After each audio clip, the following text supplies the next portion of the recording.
Thank you, Minister, for attending tonight to listen to us raise this significant issue for people. Obviously, the passport services had to be decreased and closed for this period.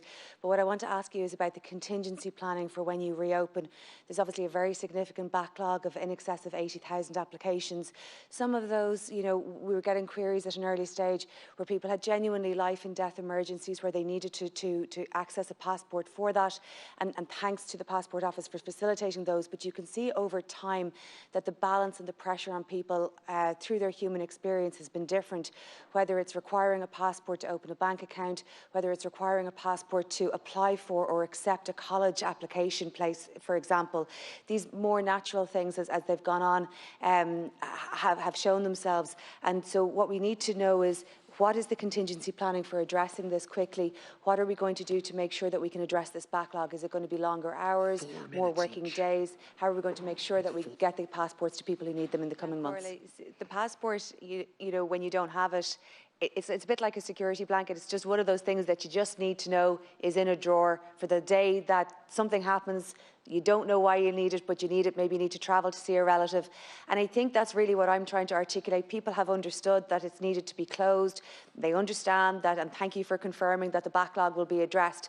But it's around the communication about that to reassure, for example, the lady who got on to me today, whose passport expires in July, and she's not worried about it today, but come June, she herself will be genuinely stressed by that. And you might go, well, where's she going to be travelling? None of us are planning travel at this stage. But we do know that there are measures where you need essential travel or essential family travel where there has been a death, for example. So it's about providing that security to people that this is going to happen, communicating clearly that this is going to happen. We recognise that there's a backlog. Here is our plan. We understand your concern. We're trying to address it, putting some timelines, making sure that people know when they're going to get it.